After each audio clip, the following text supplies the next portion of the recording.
Fee-fi, fiddly-fi-fo, fee-fi, fiddly-fi-fo-fo-fo. It's time for disorganized play. It's a great day to have disorganized play. Dance a little jig, do your wig, rank your hat into a schmat. What's a schmat? I don't know, but it rhymes with hat, and that's the way we go. It's time once again for disorganized play. It's a little jig I sing every Irish day. I'm not Irish, but that's sort of what it sounds like.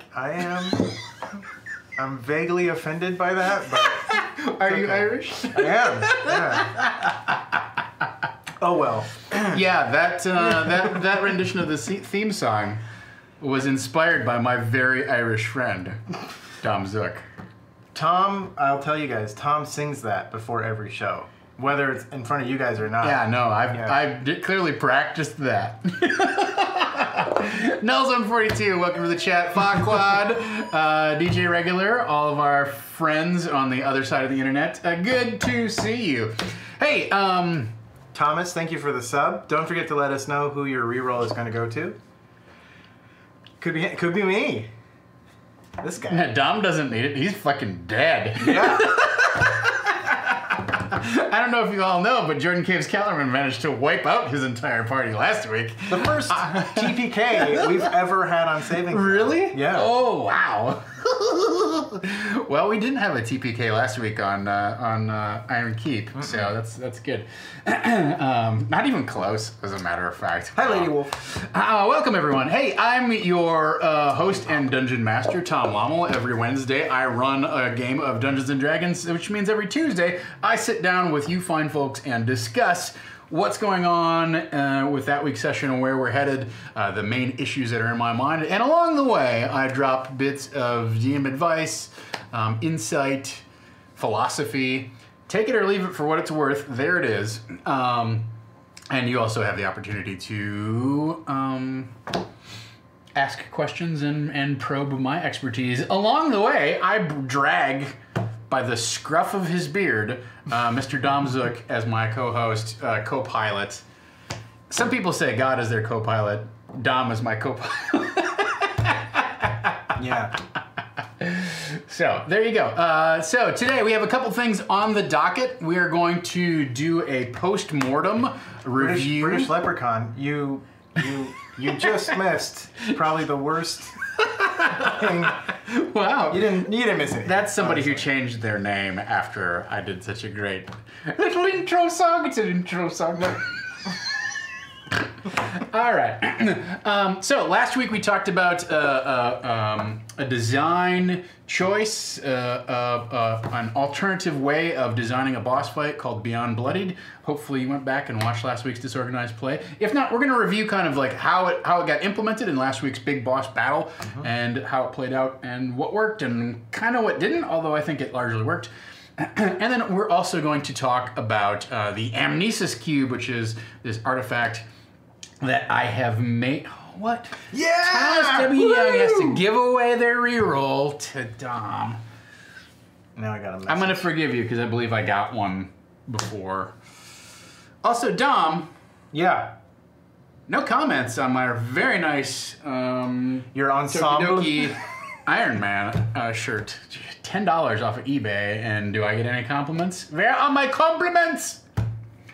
So that's our agenda for today. Definitely here for that. Yes. That's our. So the Amnesis Cube is a memory draining artifact, and it provides us some opportunities to do some different things in terms of shaping the story, shaping the experience, shaping the plot of what's going forward. A little redundant there, but we're going to get into more depth and detail in a moment. Thank you, Bex. Appreciate it. And Thomas. I'll take the compliments. Even if I don't get your rerolls, I'll take the compliments.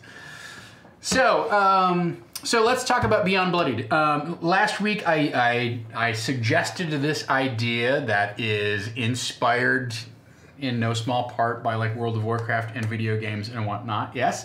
But the idea that in order to create a dynamic combat, D&D sort of, as it stands, D&D gives you a stat block, which is, here's all of the abilities, and sometimes there's a lair action. And sometimes there's a thing that recharges, which is a big thing. But there's no shape to that. Like, there's no direction other than if it's a lair action on how it gets deployed, right?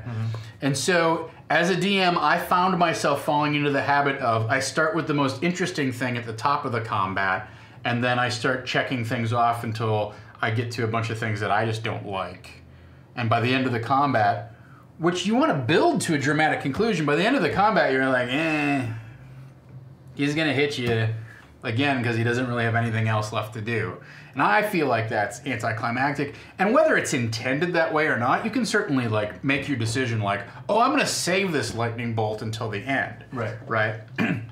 I think that's also dangerous because your players generally play, two ways. One is if the monster's beating them pretty significantly, then if you save that lightning bolt to the end, it's really going to wipe guys out because they're low on hit points, so they're getting zapped. Conversely, the flip side of that is if the party is really like slogging it away and hitting it out of the park, you may not get the chance to deploy that lightning bolt, and they're like, well, I don't know, he just like slammed us with our mace a couple times and we took him out. Was that guy supposed to be hard? Well, yeah, and then the next round, he was, when he's dead, the next round doesn't do you any good, right? So that was my issue with kind of the way that D&D combat is presented as sort of just everything's on the table all at once. And there's no shape to how this monster fights. There's no escalation of the stakes or anything like that. It's just all there, and you generally start with the coolest stuff and then whittle away until the combat gets progressively less cooler as you get into it, right? All right, so my solution for that is something that we talked about last week called Beyond Bloodied, which is to think of your monster not as a giant pile of hit points that you whittle away until it's gone done, but rather as bundles of hit points. And with this bundle of hit points, I have some sort of ability, and with this bundle of hit points, I have this ability. Right. Look, it's Tom Lommel, not Lom Dommel. So I have tabletop tales. Everything is bundled. Everything is bundled into hit points, and as you chew through them, like okay, when he's on this band of hit points, it has this ability. So I talked a big talk, and I'm like, I need to walk the walk for once. For once, you for beat once. your own. Yeah, and so I came up with what I call an action ladder, right? Which is essentially I took the hit points of the monster and divided into kind of bundles of 30 or whatever. Why don't we show that over here on the side thing? So this is the action ladder for Master PRs, yes? Now, Master PRs in this version, he has roughly, he has 132 hit points, right? Which I figured the party could probably... Easy peasy. Yeah, easy peasy. And so if we look down the action ladder, you can see that there is an arc to what he can do, right? So the first thing, I knew I wanted this to happen, but the first thing that happens is he essentially does this exchange with someone in the party who's affected by this magic ring of magic power that comes out from him, right? This is a set piece combat. I need to get Jessie Hendricks, who, shout out to her for coming in and sitting in. She did a great job. I need to get Talfi out of that magic circle and into the fight. And also I need to find a way to get rid of Lowstorm and get Amy's character neutralized for the duration of the fight so that I didn't have to ghost NPC her character or something weird like that, which I always feel weird about, like the DM controlling one of the player characters, right? So that was one thing that happened. That was my opening move, was I knew I wanted to swap things into the thing. So that's that, right? The next bundle of hit points was this psychic puppetry thing, right? So you draw a memory out and you create these psychic puppets of, and we saw that in the combat where Badger lost his memory of meeting Lowstorm for the first time, and Talfi lost their memory of tripping balls for the third time or whatever. Right. And those things attacked, right? So that's in there. I was like, well, let's add some mooks to the fight. That was the second thing. And then the third thing was more of a, like, okay, let's get to the middle of the combat. Let's make him defensive. So let's give him, like, psychic shield duplicates made out of memories. That never got invoked. But that was where I was like, okay, in the third part of the fight, that's where I want to go. And then the kind of the end game thing was using the anamnesis cube to suck somebody inside the cube, right? And then finally, I gave Master PRs a fatal tactic. So if he's down, he's down to his last breath. Maybe he has 12 hit points left or whatever. Then he can basically blow up the amnesis cube and do a whole bunch of damage, and get sucked into the cube or not or whatever, right? So, but it's basically that, like, retributive strike, final sacrifice. You'll never take me alive. Tick tick tick tick tick boom kind of thing, right? So that was the action ladder. Important to note that you can't see this on your stat block over here, but I also gave him a basic, like, psychic claw attack that he could do in case I didn't want to use something off, one of my action ladder menus. And I gave him a thing that I called Loop of Fate. And you saw him try this. This was a rechargeable ability, which I ended up using once and then forgetting about. But he can target 3 creatures and then cause them to loop back to any position that they have been in within the past minute, right? And basically, it's kind of like, get the tanks out of my face. If they fail this charisma save, they get their time is rewound for them, and they get sent back to, like, oh, you appear top of the thing. I think Talfi actually got affected by that. Maybe not. I thought somebody got affected by it, but I don't remember. It's not relevant. The important point here is that I still have some basic moves that I can do. Not everything has to be cool, but I still have some basic moves I can do if, I want to do a attack of opportunity, or as we saw later in the combat, they got the amnesis cube away from him. Okay, well, I want to shift him down a gear. I want to show that he's lost some power. So instead of doing one of these cool things, he now just does something very, like, very basic, right? So it's important that not everything that your big bad guy does is this super uber powerful, like, dramatic kind of, like, ground shaking, take your breath away kind of moment. That's not, you don't want to, then the monster seems undefeatable, right? Giving them that fallback thing of, okay, well, now he's just going to do his psychic claw attack against you, is still shaping the story. It's paying off the player's victory within the combat, in the ebb and flow of the combat. The players score a victory by taking the cube away, and so that is reflected by him not having access to one of his cool special abilities.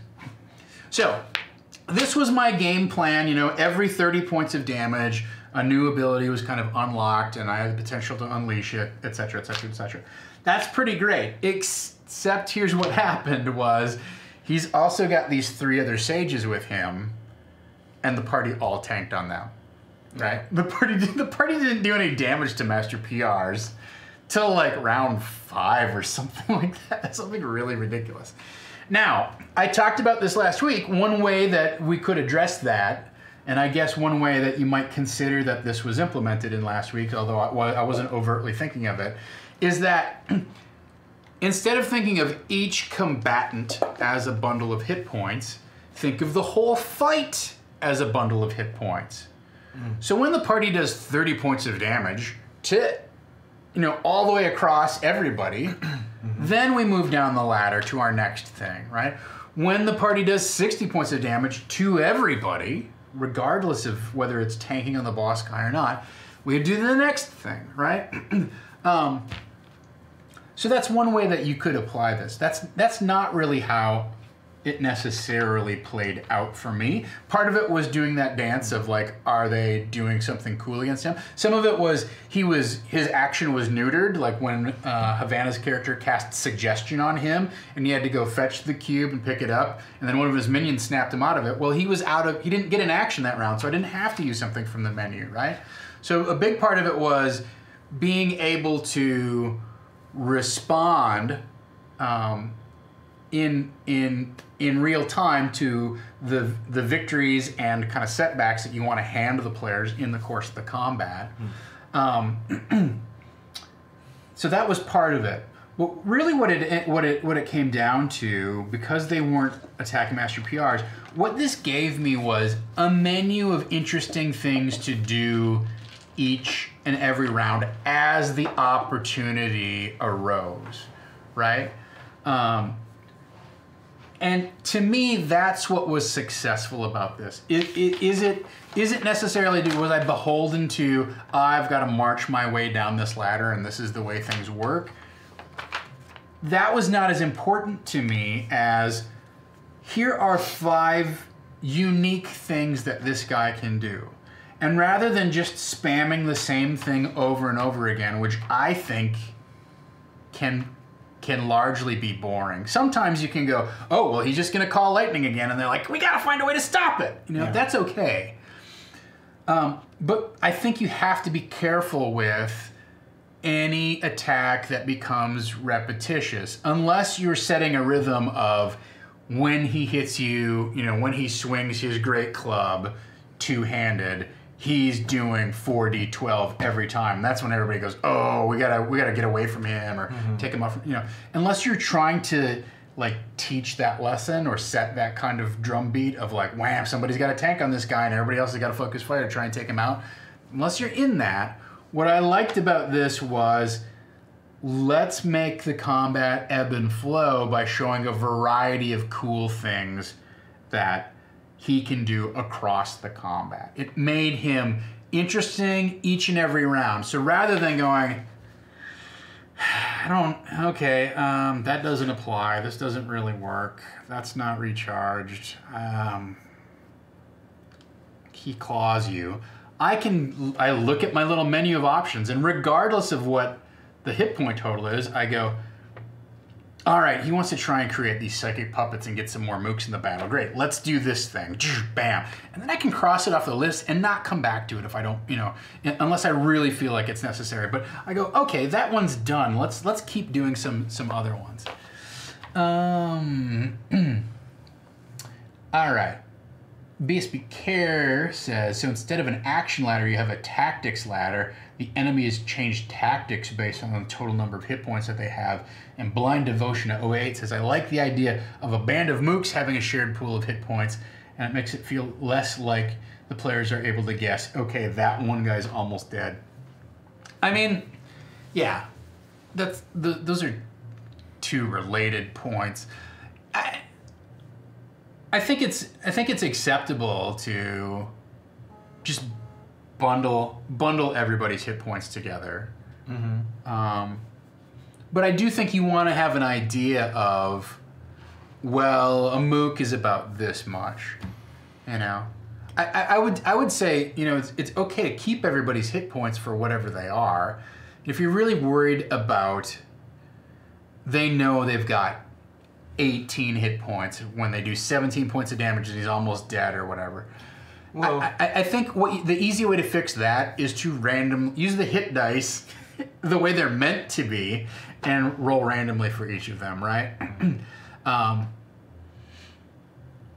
Yeah, I don't think you want them to die at all the same time or anything like that. I don't know. I'd have to explore that idea that they have a shared pool of hit points. I think more importantly, it's a shared pool of damage that invokes these various effects. Right?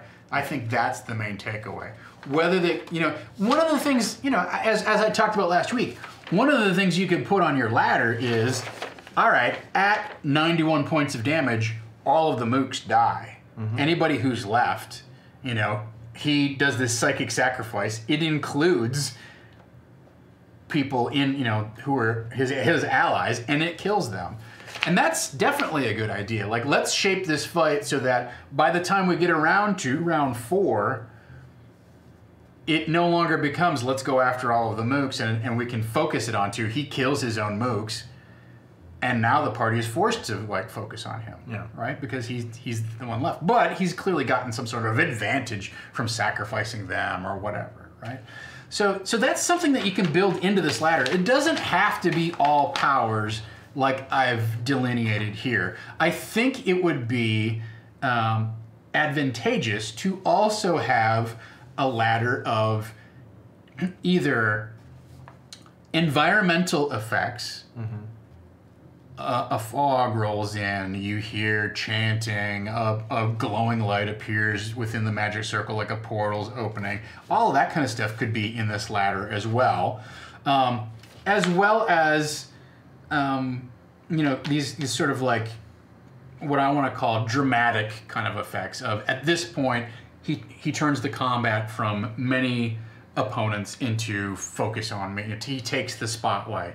And you know, conversely, we had here a defensive move of take the spotlight away from me and create 2 memory mooks. And they were very motivated. Like, I want to get those guys, I want to get my memory back, so I got to attack that guy, right? They are sort of a pseudo-conditional legendary action, right? Yeah. But the thing is, it doesn't happen on tick 20 outside of the normal initiative order, and it doesn't happen in between necessarily. Like, it doesn't have to happen in between those things. Like, these are actions that are available that replace his normal attacks, right? Right. So generally, it happens on his turn, but you could slot in some legendary actions or some lair actions. There's a lot of room to play here. So, kind of my just thinking back on the combat, I felt like it did not go as designed because they were not doing damage to him and working him down, but it was successful in the way that it played out, right? So the fact that I had this list of individual cool stunts that this character could pull was very worthwhile to me. Being beholden to how it actually, you know, was laid out to play out was not that important. It was a huge asset to have this. And I think that it was a long combat. It was 2 hours. But I think it was dynamic and interesting the whole way through, right?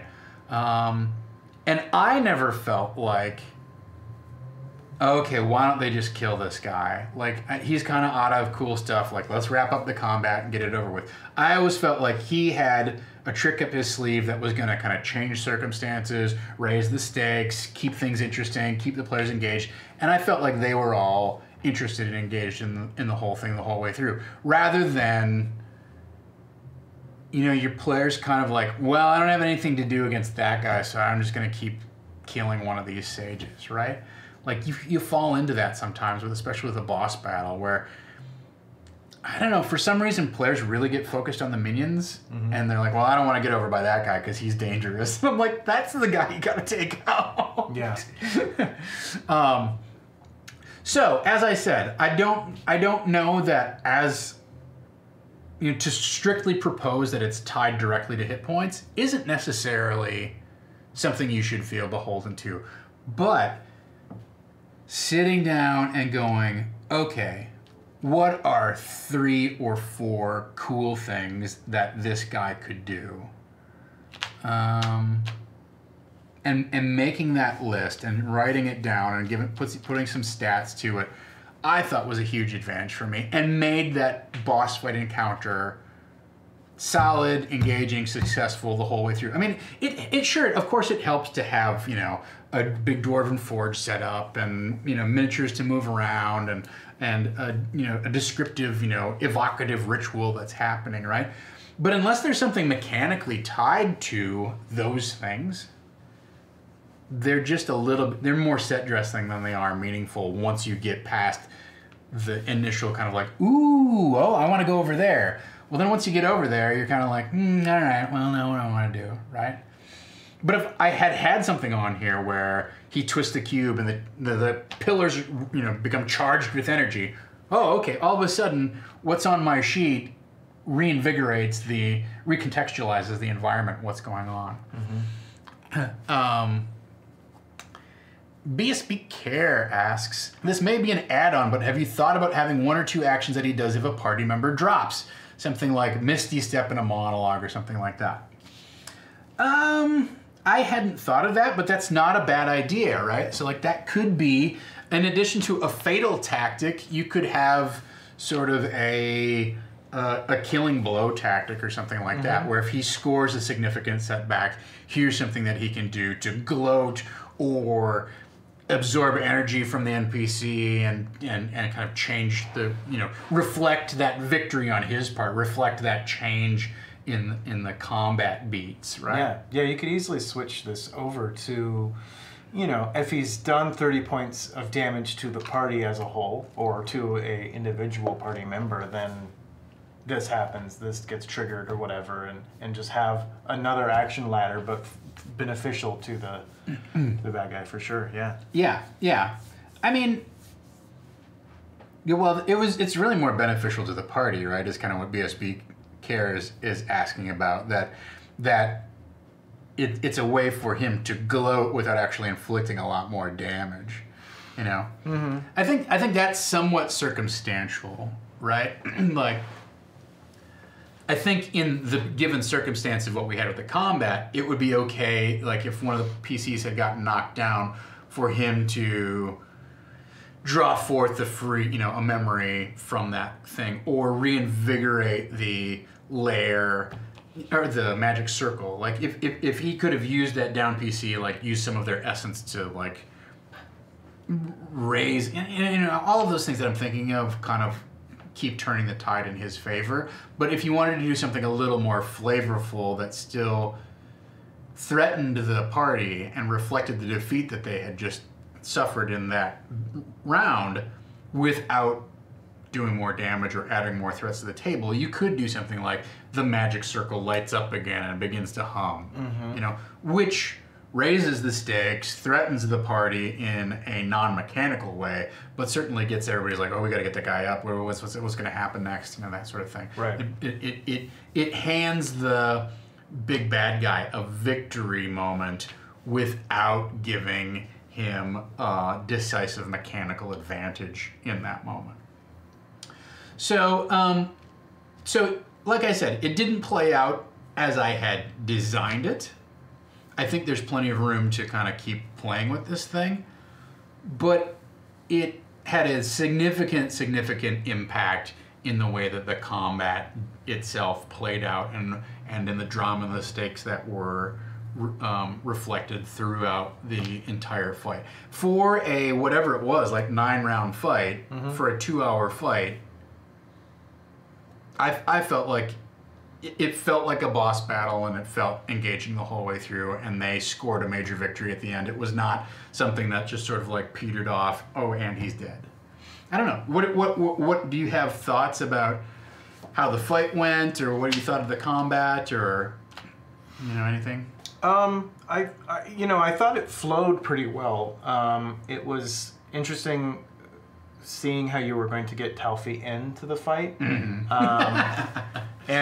I mean, that's just straight up DM fiat, right? Yeah. I mean, what else are you going to do? But I thought that was, it was well done, and it's DM fiat that's masked by everybody takes this damage. Yes. And the I don't know, the false premise here is that Lowstorm would have failed that check, and so she gets sucked into the thing. Yeah. So. Yeah. Artificially inflating BBG hit points to keep combats going. Yeah, Christian Linky makes the point that if you want a boss battle to last, if you want a boss to really last in a fight, there's talk online going around about inflating their hit points to keep them in the fight and make them a threat. My personal opinion, especially on streaming, but in general lately, has been, I want fights to be 3 rounds or less. Like, I want them to be quick hit, get in, get out, get it over with. I knew this was going to be a longer one, but I didn't have to inflate his hit points because they weren't doing damage to him. And I think even if it had been 3 rounds, if he had done 3 of these things during those 3 rounds, that still would have been interesting and satisfying, right? Yeah. You know, it ended up being a 9-round combat mostly because they were focused on the minions first and then came after PRs. I think it would have been a lot shorter if they'd gone directly after PRs. Probably would have been a 5-round combat. Well, and I think the way that you worked it plays to the advantage of this is built so that if things do happen to him and he starts losing points quickly, these get progressively more damaging to the party, right? So it's going to slow the party down, or more defensive, right? So sure, like the first thing, the first couple of things. Actually, a lot of this is defensive. The first thing is, why don't we show the ladder again? You know, so the first thing is just the swap ability. The second thing is let's create some defensive, like basically luminous orcs that do this. The third thing is a defensive ability where it creates a mirror image spell. And then the last thing is sort of let's try and suck somebody into the cube and do some damage to them. But 46 psychic I don't think is, like, it's meaningful at that stage of the combat, probably, you hope. But it's not necessarily like... But I think it provides sort of a break mechanism, right? So if he's doing a lot of damage to them, that's fine. Yeah. If they're doing a lot of damage to him, he has ways of slowing things down to make the fight last longer. Right. You don't have to artificially inflate his hit points right. to keep things going, because he's automatically going to be doing things to help put a stop to that as you go along. So I think this is a good solution if you feel like your bad guys are constantly being overpowered by players. You're giving them something, and I think even like you're saying, it's defensive stuff mostly. It's not it's not like he's suddenly wielding a magic greatsword that's doing 26 of damage or anything and flinging fireballs. But it's like, but maybe tonight. Well, and I think to me, like what's the design intent? Is the design intent to make the fight last longer? No. That's not the design intent. Even though I've got 5 things on this list that I can pull off, and that suggests a 5 to 7 round combat, the design intent is not to make it go 5 to 7 rounds. The intent is to make sure that I have a menu of options so that something cool happens every round, whether that's 3 rounds or 9 rounds, right? That's really the design intent, and I feel like that's what this accomplished. Even if I didn't slavishly follow through on, okay, now he's at 29 hit points, so this isn't unlocked yet, right? Yeah, exactly. The intent is that the fight should be exciting and not just kind of like whittle away till you get to the 0 hit points and then it all dissipates. And I think that's the success of this approach. Is, if nothing else, it forces you to stop and think of, well, what are 3 cool things that could happen during this combat? Oh, what are 4 cool things that could happen during the combat? Okay, if he had to do one last killing move, before his last gasp kind of thing, then what would that look like, right? Yeah, it's a pretty I think complex, or at least I think we could spend a lot of time on why people inflate bad guys' hit points and what the purpose. And, I've certainly debated, if you follow Sly Flourish on Twitter and things like that, there's certainly a certain amount of debate going around of, do I make them hit harder? Do I make them hit softer? Do I give them more hit points? I do tend to find that solo monsters get dogpiled and combats end a lot faster than what you expected. But I think that's a very complex topic, and it doesn't necessarily address the core issue of, is your fight exciting, right? Is that combat interesting and dynamic? That's what I want to go for. I want the players to either feel the glory of their victory or tremble at how closely they were almost defeated, right? Mm-hmm. But I could care less. Like, I don't need it to go 7 rounds to make them feel like they really earned this fight. 3 is fine. So what can I do? What can I do to make it cool the whole way through, whether that's just 3 rounds or it's a full 7 rounds or whatever, right? That's the main issue that I want to address with my D&D game, because I've played too much to find meaningful enjoyment from, let's keep going around the table. He takes 17 points of damage. Your turn. Just the basic mechanics of the game are amazing when you're a newbie, right? And you're still kind of taking it all in. And, okay, I hit with my axe to do 7 points. What does that mean? And there's certain narrative things that you can do to keep a combat engaging. But I'm at the point in my career where I want to be engaged and interested in all of the moments that are happening. And in D&D, because it's a binary choice of either you do something cool or you don't do anything, I'm fighting that system. I'm fighting the system with this sort of implement. So, yeah, there's no question that every edition of D&D has its own kind of particular weird tweaks and foibles and whatnot. And I think, the more I talk about this stuff, the more I think, why am I just not playing 13th Age, with their escalation die and things like that? This is sort of inspired by that without being tick, tick, tick, a die, up, up, up, right? Without blatantly stealing from them. I need to read more 13th Age is kind of what it comes down to. So, were there any other observations you had about that fight? No. I will say, I don't know. Go ahead if you. No. I was like very much kind of like fighting like, well, wait a minute. If he's trapped in the suggestion now. Right. Yeah. And Vanna kind of gave it away when she was like, "Oh yeah, he's fine. Just don't do any damage to him. He'll keep doing that." And I'm like, Yeah. Yeah, that was pretty. I mean, that was good. That was a good use of her abilities to slow down. I felt bad, kind of rules lawyering her on it, and kind of pushing back. I mean, I know she was. I think, in fairness to myself, she was asking for a lot to happen with this one suggestion. Sure. So that was some of my reticence, but I did feel bad, kind of like trying to like really compress that a little bit, right? But I got an out where one of the minions goes, "Oh, okay, bang." I think in terms of the fight, otherwise, I think that the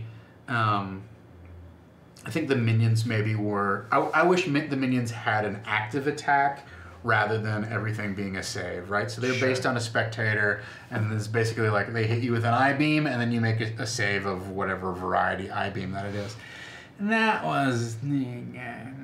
It was, I mean, it wasn't bad. I think it maybe made things a little slower. Like if they had been more melee-oriented, it could have engaged a little bit more. But there's something different between... There's a difference between... I decide what the minion's action is, and I roll and resolve it, versus I decide what the minion's action is. Okay, you make a saving throw. Now we go through all the rigmarole of whether you're going to try and like use rerolls on the saving throw, and then we come back to me and they go 15, and I go, okay, well, nothing happens, or you take half damage, or whatever it is, right? Yeah, so it's different. It definitely adds some time to it.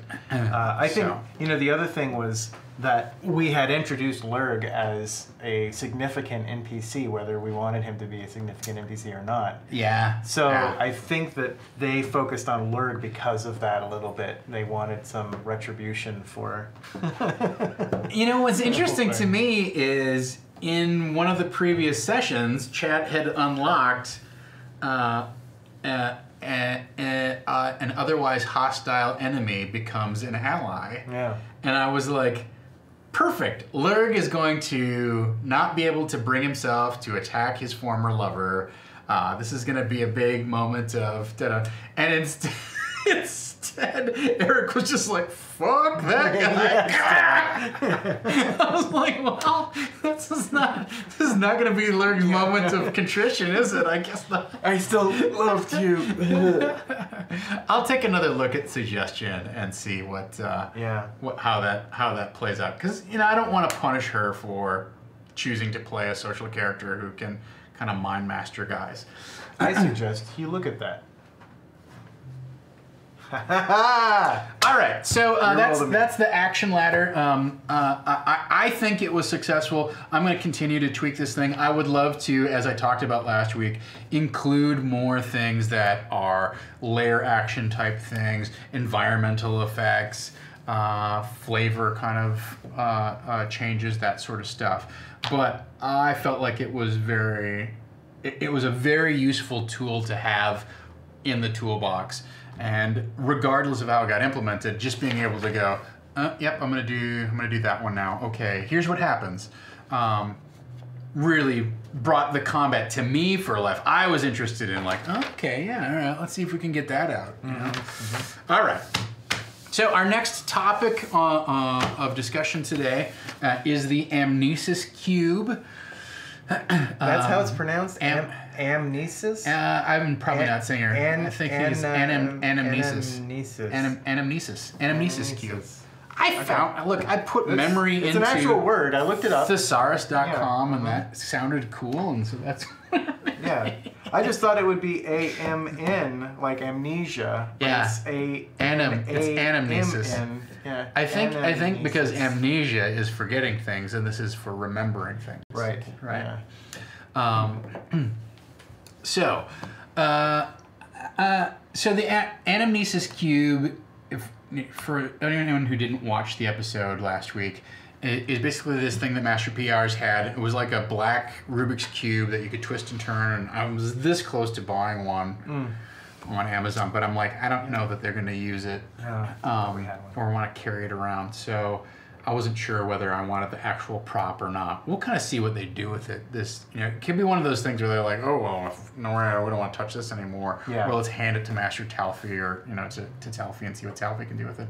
So if it's not going to play a significant role ongoing, then I don't think it's useful to have the thing. But it's this cube that he was using to draw memories out of people. And I thought it was a nice callback to the encounter that we had on the river where they were draining the memories and whatnot, right? And so this whole adventure is premised on this memory web monster that we fought back on the river back at the beginning, right? And that in the original module, they fight that monster, they absorb those memories, and that's it. Like, that's the inciting incident that... Jordan, welcome. That's the inciting incident that kicks everything off, but then it never gets revisited again. You have to use those memories to go through the tests that we had 2 sessions ago. But you never encounter a memory web monster again. It's not... That really interesting theme is introduced, but it's only introduced as a prompt to get the action started, and it's never really explored in any meaningful way or heightened in any significant way. And so when I built this boss fight, I was like, what's that cube about? Well, what if it is part of, maybe that's how Master PR sent those memory monsters down the river and killed off his guys, da-da-da-da-da. And to me, it was a great way to kind of loop back, and start echoing a theme that had the potential to be established. And turned it into a genuine theme, right? Yeah. So, if we look at they now have control of this thing. They're not sure what it does. They know that there's some sort of malevolent entity inside of it that promised strum thrum, like I can teach you to fly. Yeah. That sort of stuff, right? Jordan asks a salient question. How far in the original module have they gotten yet? We'll address that at the end here, but yes, I'm aware. So what does this cube allow us to do? We know that it drains memories. We know from the very end of the session that Talfi said, I have some things I need to share with you, right? So, this is like, I don't know, I think this is one of those tricks that DMs and fiction writers stumble upon, and they go, this is extraordinarily clever, until they start reading more fiction and absorbing more TV shows and whatnot, and they go, oh, well, this is everywhere, right? Yeah. But the whole idea of being able to either store or implant memories is a great storytelling device, but it's one that is used very commonly, I would say, right? You know, there's entire shows based off of it, Alias and da-da-da-da, right? Yeah. That doesn't mean we shouldn't use it, and that doesn't mean I'm not going to deploy it here, but it gives us a couple different options in terms of how we can go forward. So we can revive NPCs that are dead. You know, Master Shelfie, canonically, from what the players know, was destroyed by a fire. That could turn out not to be true. He's just imprisoned someplace. Fine. I don't know. I don't know if they're really... Unless you're going to turn that into like a sub-quest, like, hey, we have to go down into the dungeon and free him. Yeah. I don't think that... It doesn't feel like the right moment for that. But we could bring Master Shelfie back, because maybe Master Shelfie was just absorbed into the cube. His soul, his memories, whatever he is, like however this thing works, are in there. And the great piece of it is, because he was absorbed into the thing and they don't know how to use it, they can get an unreliable amount of information, right? I don't have to have the entire backstory and all of Master Shelfie's memories and all of his knowledge all written out and have this huge chart of like, if they ask about this, he tells this, and if they ask, and like, I can put a sandbox, draw some lines around what the cubes, you know, what the memories are in the cube. Yeah. And if they ask a question, they can get like no response or a fragmentary response or whatever it is, right? So I can bring that NPC back into play in a way that is bounded, rather than like if they free him from the dungeon and then you're faced with that uncomfortable moment of either having to completely improvise an answer to something that they're not, that you didn't anticipate them asking about, or that uncomfortable moment where you're like, oh, I'm so weak, I can't remember, but I'm sure if I slept on it, I would have, like, that's not an answer that flies very easily. And always players are going to be like, I cast Restoration. Yeah, He's fine. We feed him. And we cast Hero's Feast, and he gains back 30 hit points, and all any diseases are wiped out. If he's suffering under a curse, it's removed, and you're like, oh yes. Well, now I feel much better. And guess what? I don't remember. I was asleep during that assault. Like, okay, you don't know anything about the orcs? That seems weird. You're in charge of the entire castle defenses.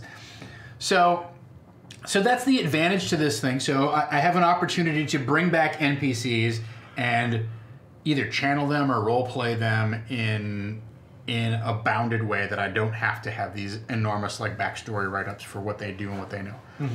The second opportunity that this affords us is an opportunity to have a role-playing scene where maybe they either replay a memory, like they can see a scene that is stored, see a memory play out. So rather than interrogating an NPC and say, tell us about the time that whatever, instead they could use it as like almost like a video camera and go, show us the time that, and you can paint that scene out. You can even take this a step further and have them role play that memory and reassign them, like, okay, so you're you're Master Shalfie, you're the Grand Druid, you're his 2 apprentices, you're PRs. Okay? And then just like slip each of them a note saying, all right, you want this to happen, you're trying to get this. And maybe somebody says, like your big trump card is at the end, you're going to do this. The microscope technique. Right. Mm-hmm. Yeah. So that's something that you can use to give the players like this opportunity to kind of shift up their role-playing chops, play a different character. It's almost it's a flashback scene using different characters, right? Yeah. And we had a lot of fun with that with Master Tommen and Eric's paladin training and whatnot. So that's another opportunity that's afforded to us via this anamnesis cube, right? I'm trying to think if there's anything else. I mean, so the third thing is they could bargain or negotiate with the entity that's in there, and they could get more information by role-playing against the entity. Mm-hmm. And then finally, there could be other powers. This could have other uses other than just being a storage device for people and memories. Jordan, I have not read the Stormlight Archives. I think we've talked about this maybe in person or whatever. There are memories a character starts living from other people, and he can explore them a bit, but they stay basically the same. I mean, a great analogous device for this, if you wanted to set this in like a modern day campaign, would be either a video diary or like a cassette, or something like that, or digital files where you find this corrupted hard drive or an encoded hard drive, and you can play pieces of it as you kind of like reconstruct it or decode it or whatever, right? So that's another idea. I just sort of fabricated this whole thing out of whole cloth. I thought the idea of a black cube was evocative and interesting. Maybe it's because I just got my Invisible Sun order. Oh yeah. And I thought that the idea of the memories, it ties in 2 places, right? So it ties in one with the memory web encounter they had at the beginning, but it also ties in with Talfie's Soul Scribe ability, right? I thought that was, I thought it was like there were enough kind of like, you could hear the theme starting to be played. It's like, let's make that stronger. Let's bring it forward. Yeah. So, you can also have, like we talk about memory as a map, you can also have specific clues, plot hooks, MacGuffins, even an entire map inside of this memory cube, right? It's a great way to feed your players expository details without being super heavy-handed of a guy comes and tells you this, right? Like, I feel like those kind of encounters are not super engaging. Of, we go talk to the tavern owner, he tells you the following things. Right. Those are hard to keep engaging without either introducing some sort of character bit where it starts to spin off into a side quest of its own, or introducing some character bit where they're like, well, this guy's a dick and I don't want to pay him money. Why does he got to be bribed for every single thing? I'm going to make an intimidation check, and next thing you know, they're fighting the guy who's the quest giver. Yeah. Whereas this particular technique feels a little bit magical, and also can be very shorthand of like, you have this vision, bam, put the hand out on the table. You remember this scene. Maybe you just write up a scene that the whole group doesn't have to, simultaneously join in. That's always a little dangerous. But you can dump a lot of information in an efficient and yet still somewhat engaging way. Yeah. As has been pointed out, like a Jedi holocron or something like that. Yeah. So I think that in terms of where the players are at and what they know, we've pushed our way up to the Tower of Heavens. We had this climactic battle. I feel like the payoff at this point is for them to get more information, right? Apart from leveling up, like that's a nice prize that they got. Yeah. Leveling up is great. But I think that giving them more, revealing more information about the rest of the forest, about the circumstances surrounding the Great Druid, or the Grand Druid, about Master Shalfie's demise or absorption. Can Master Shalfie be brought back? Would be a great hook to to implant into this particular, like, we would know, we would find out, I think, whether he could be recovered or revived or restored. And maybe that's not even something that we come to a decision point about. I could very easily see Talfie and Master Shalfie having merged into one being at this point, too, right? We can shortcut that piece of do the fetch quest that brings him back or whatever. Yeah. So that's the other piece of it, right? The final piece of this thing is we can merge two NPCs into one NPC, and that's also a sort of victory for the players. Like, we defeated Master PRs, and even though Master Shalfie is dead, now his soul lives on inside of Talfie, and now Talfie has all these extra abilities, and that's a big plus, right? That's a big bump for the party. It also saves me the whole run around, find a guy to resurrect this guy so that he can just tell you the stuff that you need to know or you want to know. Right. Just give that information to Talfie and give it. Maybe it's not, like I said, maybe it's still fragmentary or whatever, right? So thanks for joining us. Give me an axe. Have a good day. Yes, thank you. And yes, the new 5e D&D Eberron book is on Drive-Thru RPG. Well, a DM's Guild, I think, specifically. But specifically, it is on the DM's Guild because it is a branded product. You can click our link to the DM's Guild down below in our little area that has all the links. Oh, down there. Down there. Anyway. The players are on this side. Right. Yeah. So, I like the combo of Talfie and Shalfie.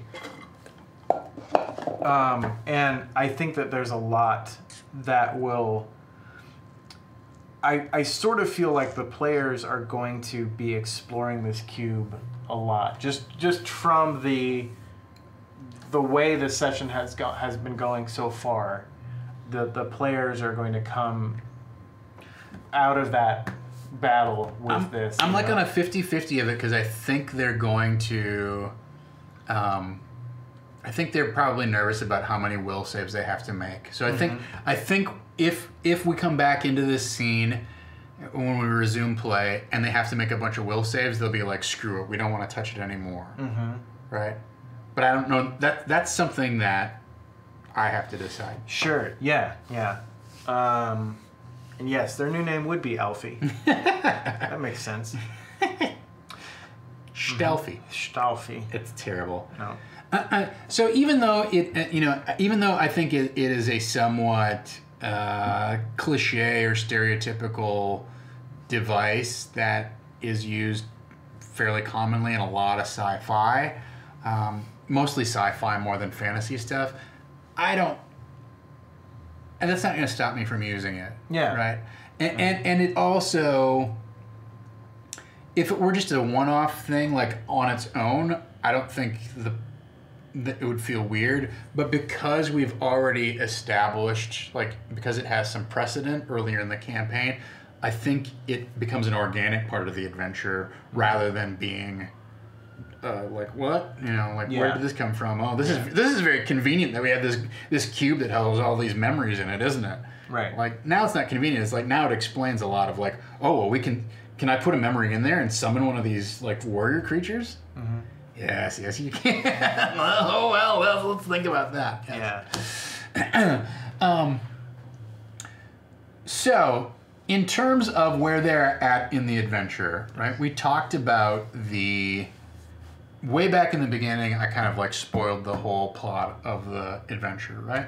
I'll give you a quick recap, which is the players canonically, the way the adventure is written, as intended, the party gets the memories, decides to assume the mission of the monks who are slain, and doesn't go directly to the tower, but instead follows the directive to go see the druid. The druid says, this is where the comet landed. They go to where the comet landed, find out that it hit this gnomish outpost or whatever. They go to the fortress of the gnomes. They follow like this long tunnel. Go to the fortress of the gnomes, clear it out, recover the comet. Then they go to the Tower of Heavens. Master Shelf, defeat PRs. Master Shelfie says, thank you. Can you please take this to these Sverfnebelin dudes? And they will exchange this comet for the books of prophecy that will give me the next, 1,000 years of whatever. At which point the Sverfnebelin do trade the things, but then they call in this dragon attack as they walk off with the comet. So canonically, that's what's supposed to happen. I think you could probably go to the Tower of Heavens first and do all that rigmarole jazz like we have done. Yeah. And it's fine. You will still get the mission of can you then, since my monks have been slain, can you then go get this comet and, bring it back or trade it or whatever. Yeah, the original module is very much dependent on the party being like, well, that's what's written in the book, so that's what we're going to do. Although it is definitely like a series of locations that are linked, so it's not a lot of work for the DM to kind of juggle those pieces and rearrange the order, right? It is definitely written with the idea that they go and do X, Y, and Z first, but if they go do Z first, they can still get sent to Y and X. Sure. It's not as railroady as, I don't know, like Expedition of the Barrier Peaks is. It assumes you go in and that you want to find your way out as quickly as possible. Yeah. And everything else that happens in between is just stuff that happens. There's no there's no arc or bent to it at all. Right. So, but the point being that we've hit one location really out of 3.5, right? I consider the druid encounter to be half an encounter. Right. I consider the gnomish outpost to be a big, significant kind of dungeon crawly type of experience. There's stuff where the I don't remember. They're not the gnomes have taken. Maybe they're not gnomes. Maybe there's something else. Anyway, they're Sverfnebelin or something, aren't they? I think I know who that is, but I think the Sverfnebelin are at the end. There's another. Anyway, the outpost that gets hit, they have slaves, and you can free some of the slaves if you want. And they've got them drugged and poisoned and stuff. It's a fairly, in my mind, it's very complex, complex and interesting scenario, or at least exploration area that's worth spending some time on. Mm-hmm. And then finally there's the trade and betrayal with the Sverfnebelin clockwork tinker gnomes or whatever, which to me feels like basically like another dungeon but with like clockwork opponents as opposed to just going and fighting dudes. Right. So that being said, there's for sure one major area to explore, and there's a druid encounter and this trade-off thing that happens, which probably like half an encounter each, right? But I don't think we can really tackle the gnomish outpost recovering the comet. I don't think we can tackle that in one session. I don't think that's gonna. I just don't think that's feasible. The other piece of it is, we have a lot going on with their individual quests to learn how to fly, find a fairy companion, duel, Become the greatest swordsman. become the greatest in world. swordsman and duel my fearsome and hated enemies, Right. etc. Right. So that adds a lot to it, and then on top of it, I think the party just enjoys exploring the characterization of their characters, and no matter how hard I try to railroad them or keep them on task, like I'm deflecting away from their natural play style. Yeah. So all that being said, there's 3 sessions left, and there's a lot of material here. So Dom and I talked about it, and I feel like there's too much potential in play, too much for the players to wring out of what they want to do and accomplish, too much growth for them. I still feel like they're just getting their feet wet with their characters. That to kind of like truncate this off in the next 3 sessions and just slam it to a close, I could probably pull that off in a meaningful way. But looking at the way that the calendar is set up and whatnot, I don't think that's delivering on the promise of what's been laid at the table. So what we're planning to do is I'm going to bring this to this first half of the arc to some sort of conclusion over the next 3 sessions. We'll go on a short hiatus of 3 weeks or whatever we do. Give players the option if they want to step out of the game, they'll step out of the game. I'll know that ahead of time, and that's fine. Everybody's got their own obligations and different things going on, and so that's only fair to give them that opportunity to say, I'd love to keep playing, but I can't sign up for another 8 weeks or whatever. So we'll come back then after our hiatus, and we'll play the second half, the remaining end of this, that includes some more of the B story elements as our next season of the Iron Keep Chronicles. So we're essentially going to kind of cut this into half and half, right? We'll bring this arc of the adventure to either some sort of cliffhanger or some sort of meaningful conclusion. Take a couple weeks off at the end of August, maybe a week or so in the beginning of September, and then come back in the middle of September and finish off the rest of As a Star Falls, right? Or When a Star Falls. And I think that will give everybody the opportunity to explore their characters in a meaningful way. It will enable me to fill out some of the backstory events that are transpiring within the forest here, which I think otherwise would get very short shrift. And it allows us to tackle the main set piece encounters and encounter areas that are available in the module as written, because we've only dealt with one out of the 3 major ones. So that's what we're going to do. We're basically, it's not going to be a 3-act play, but more like a 2-act play. So we're going to do a season 1, and that'll be the first half of this arc, and then season 2, the next season of the Iron Keep Chronicles, will be the second half of When a Star Falls. Then after that, I don't know. We may play the Undermountain Adventure. We may rinse off everything that's happened and come back around and play Dragon Heist. I don't know, but that'll be, we're looking at the calendar, then that would start in November sometime.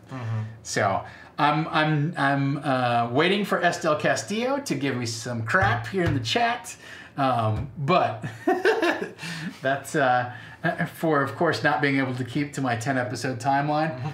I feel I don't feel terrible about this decision, or I don't feel like it's a failure on my part to not bring this to a graceful landing in 10 episodes. I feel like the party is playing at their speed and in their style, and to push them to a conclusion before, when we're scheduled to take a break, I think is unfair to their play style. So, likewise, I feel like it's giving the adventure short shrift to just go, and you find the comet, and everyone lived happily ever after. Sure, yeah. If I didn't feel like the players had more exploration of the characters, if they were tired of who they were playing and whatnot, I would be happier just, okay, well, let's wrap it up, right? But yeah, pushing the players too hard to pull the fun away from it just to reach an arbitrary ending is not worth it. I think the players are just now getting comfortable with their characters. So yeah, I think it's keeping them fresh and giving them the opportunity to sort of take a moment to then come back to it with a new sort of renewed vigor. I think is good as well. I just hope that we call it A Star Is Born. When a star is born. When a star rises. Oh. When a black hole forms. Also, oh dear, this got bad, dark. Well, thanks for joining me. There we go. That does sort of wrap it up for us. I do want to mention one thing. Monty Cook Games is doing a Kickstarter called Your Best Game Ever. Go look for it on Kickstarter. I am going to be a contributor to that book. Certainly not one of the main authors, but I am going to be doing a review of the manuscript and giving my input and feedback, as well as penning a short, kind of, I don't know, just doing a little consulting on it. So, so there we go. So go check it out. It's fully funded. And they're also rebooting, or they're doing a reissue of the Cypher system. So thank you, DJ Regular. There you go. Yeah, so that's going on. Also, if you're a fan of The Expanse show on Amazon, Green Ronin is doing the Expanse Kickstarter. That's like super gangbusters. That's 24 hours or whatever. That's over 150K. So on Indiegogo, our friend Shiny Professor, who is a frequent member of our chat, has a. They are trying to get a brick and mortar store to start their own game shop, and. It's been a lifelong dream of theirs, and it looks like it's going to be inclusive and family friendly in the New York area. If you guys are interested in helping them out with that, I will find the link. It is in our tweets, but I have not made a command for it yet. But there is a unique link for Saving Throw fans where you can contribute and get a Saving Throw playmat, basically. Oh, okay, I saw that. Yeah, right. So you can support them and help them try and put that store together, and then also get a little playmat. It's pretty cool. It's a little playmat with the Saving Throw logo on it. So there's that. So lots of things are going on right now. There's a lot going on. Also, next week, first of all, you're going to be at Gen Con with most of the crew. Yeah, so I will not be there. No Iron Keep next. No Iron Keep. Well, Wildcards ends this week. Arguably, Wildcards ended last week. We'll see what happens. But yeah, next week we are going to have Disorganized Play next week. I'm very excited and honored to welcome Jay Africa to he's going to sit here where Dom is normally sitting. So if you're a fan of the roundtable kind of discussion that I've had previously with when Havana came in and she was going to GM, and then we talked about how her GMing went afterwards.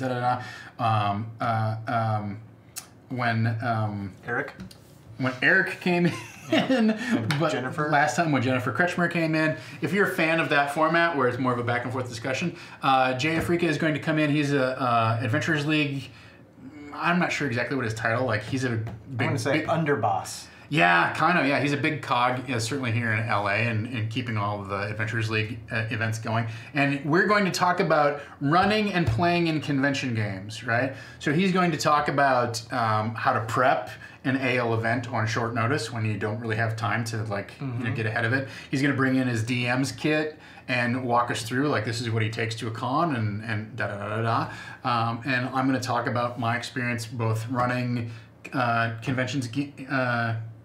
Games at conventions, whether it's a tournament or a one-shot or an Adventures League game or whatever. And conversely, we're also going to do some chat about okay, if you were a player, what can you do to help the table, help the experience, etc. So that's going to be a special episode of Disorganized Play. Rather than reviewing, what happened and where we're at and where we're going, because we have Wednesday night off, there's no Iron Keep. We're going to bring Jay in and have a little roundtable discussion. So I'm very excited about that. So I hope you can join us for that. So does that mean it's organized play? It's disorganized organized play. Disorganized play. Okay. Disorganized play. It's just disorganized play, but the dis is crossed out. Great. We'll make that graphic. Yeah. So tune in for that. I think that'll be fun and exciting. Mm-hmm. Speaking of tuning in, so tonight we have Starfinder. Boom. Only 2 episodes left. Dun, dun, dun. So tune in tonight, and don't forget. Will Tyler Rhodes have the intestinal fortitude to put his party to the sword like DJ Jordan Caves Callerman has? I don't know. He tried to do it. I think he could do it. All it takes is a little bit of thermite, right? Yeah, just a little bit of thermite. And don't forget, we're under the Starfinder banner tonight. So don't forget that Paizo opened up Pathfinder and Starfinder as game categories now, so we can stream under those. Not everything is not D&D anymore. So Starfinder tonight at 8 o'clock, ramp up to the season finale, and I don't know where it's going to go, honestly. They had a pretty heavy episode last week, so the party is splintered. Captain Dean should be back tonight, so we have a full house. It's going to be interesting. So I do hope you guys can tune in. I bet there's going to be aliens and robots. Robots is a derogatory term. There will be aliens and androids. No, I'm racist against robots. I'm okay with that. Yeah. They're not people. Yeah. You missed it. I was scowling. That was I was doing that. Okay. Some acting.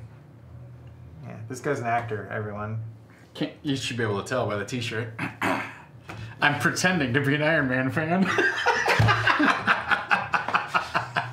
Not true. I'm kind of an Iron Man fan. Kind of an Iron Man Yes, so fan. tune in tonight. That's at 8 o'clock Pacific. If you can't make it tonight because maybe you're like Simath Pirnikov and you're in an entirely different time zone and should be sleeping right now, you can watch the rerun tomorrow at 3 Pacific, which is 11 p.m. European time, 12 p.m. midnight. Stay up till midnight. Yeah. Yeah. And then tomorrow night at 8 o'clock we'll have Iron Keep. So we'll see what happens with the Anamnesis Cube. I think maybe we'll even get into the Spider Haunt and do some other exploration of the forest itself. One of the things that I'm excited about, given the fact that we've decided to bifurcate the adventure into 2 seasons, is now I get to let them truly kind of explore the forest a little bit without kind of having to like montage them through or rush them like, okay, so you make camp and the next day this happens, right? So they can take it at the pace at which they've currently or previously been taking it. So. And then, so that's tomorrow night. So I hope that you guys can tune in for that because, like Tom said, there's going to be a break when most of us are at Gen Con, and then just 2 episodes left of Iron Keep. Right. And then Friday is the season finale of Wildcards. So tune in for all that. We got lots of stuff going on, lots of shows coming to a close before and just after Gen Con. So it's going to be exciting. August is going to have a lot of fun stuff for you guys. So yeah, definitely. That was me juggling. That was you juggling. Again, that's how you juggle. Acting. Space Can work. you scowl while you do Space that? work. Oh, wow. So good. Guys, send all of your Academy Awards to this guy. Yeah. I was pretending to be a giant minotaur creature, and these were the souls of my victims that I was juggling. Ah, that's pretty good. Yeah. Only one of them can damage me. Which one? Not whoever's attacking me right now. Certainly not James Bogue, that's for sure. Called out. Put me on blast. Yeah. Okay, so thanks guys. Thanks for tuning in. Thanks to Farquaad and all of our mods. DJ Regular, BSB Care. Yeah, keep the channel safe, friendly, clean, and accessible. Thanks to everyone who tuned in and subbed up during the show. I know Dom appreciates the reroll. Thank you, Thomas. I have nothing to be thankful for.